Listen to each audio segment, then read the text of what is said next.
हर हर महादेव। जय शिव शंकर भगवान भोलेनाथ आप सभी की मनोकामना पूर्ण करें। भक्तों, होली का त्यौहार 14 मार्च को मनाया जा रहा है, यानी आज है होली। पंचांग के अनुसार होली चैत कृष्ण प्रतिपदा तिथि पर मनाई जाती है, इसीलिए रंगोत्सव इसी दिन होगा। इसे धुलंडी ढुलंडी आदि नामों से भी जाना जाता है। होली के त्यौहार को बुराई पर अच्छाई की जीत के तौर पे देखा जाता है। इस दिन लोग एक दूसरे को रंग गुलाल लगाते हैं, गले मिलते हैं और पकवान खाते हैं। वहीं होली को लेकर भक्त प्रहलाद, होलिका और हिरण्यकश्यप की कथा प्रचलित है। आइए जानते हैं होली की जो व्रत कथा है। आदिकाल में ऋषि कश्यप और अदिति के 2 पुत्र और 2 पुत्रियां हुई, हिरण्याक्ष, हिरण्यकश्यप, सिंहिका और होलिका। भगवान विष्णु के 12 अवतार ने हिरण्याक्ष का वध किया था, क्योंकि उसने धरती को जल में डुबो दिया था। वहीं सिंहिका को हनुमान जी ने लंका में जाते हुए मार्ग में मारा था। हिरण्यकश्यप ने अपनी तपस्या से ब्रह्मा जी को प्रसन्न कर दिया था। ब्रह्मा जी ने हिरण्यकश्यप से वरदान मांगने को कहा, तो उसने अमर होने का वरदान मांगा। हालांकि ऐसा वर देना संभव नहीं था, तो ब्रह्मा जी ने उससे कुछ और वर मांगने को कहा, जिसके बाद हिरण्यकश्यप ने ब्रह्मा जी से वरदान मांगा कि आपके बनाए किसी प्राणी, मनुष्य, देव, दैत्य, पशु, नाग आदि से मेरी मौत न हो। मैं सभी प्राणियों पर राज करूं। कोई मुझे न दिन में मार सके, न रात में। न मैं घर के अंदर मार सकूं, न बाहर। न कोई अस्त्र मार सके, न शस्त्र। न कोई मुझे भूमि पर मार सके, न आकाश में, पाताल में, ना ही स्वर्ग में। ब्रह्मा जी ने हिरण्यकश्यप को यह वरदान दे दिया।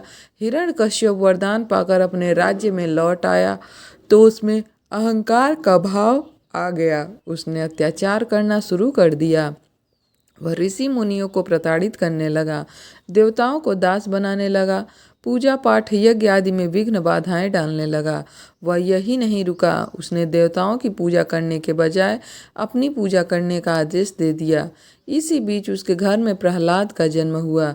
उसे कुछ समय बाद गुरुकुल भेज दिया गया, जहाँ प्रहलाद विष्णु पूजा करने लगा।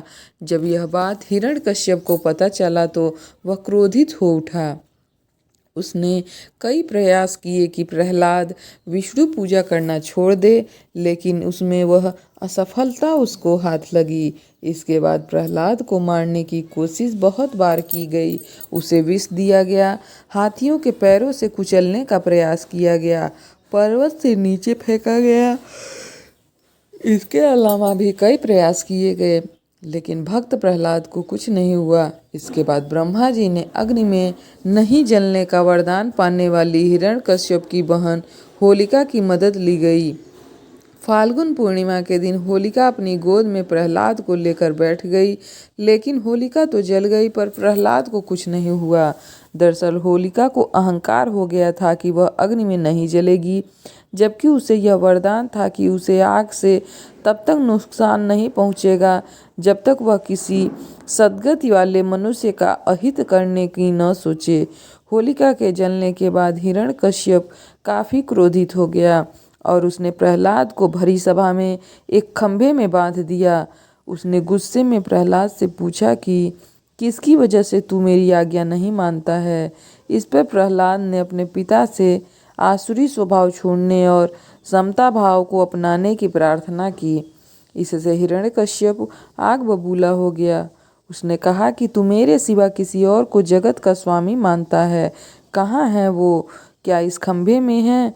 और यह कहते हुए उसने खंभे में घूंसा मारा। इतने में गर्जन के साथ खंभा फट गया और उससे एक खतरनाक रूप प्रकट हुआ। सिंह का सिर, मनुष्य का धड़, बड़े बड़े नाखून, खतरनाक चेहरा, पीली आंखें और तलवार जैसी जीभ। यही भगवान का नरसिंह अवतार था। उन्होंने हिरण्यकश्यप को संध्या काल में सभा की दहलीज पर अपनी जांघों पर रखा और अपने नाखूनों से उसका कलेजा चीर दिया।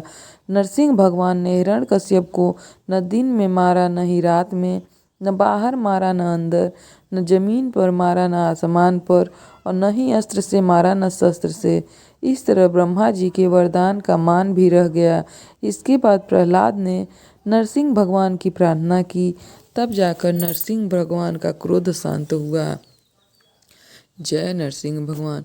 भक्तों वीडियो पसंद आए तो लाइक और शेयर करिएगा। चैनल पर नए हैं तो सब्सक्राइब कर लीजिएगा। कमेंट में जय नरसिंह भगवान लिखना ना भूलिएगा। आप सभी की मनोकामना पूर्ण हो। हैप्पी होली। हर हर महादेव।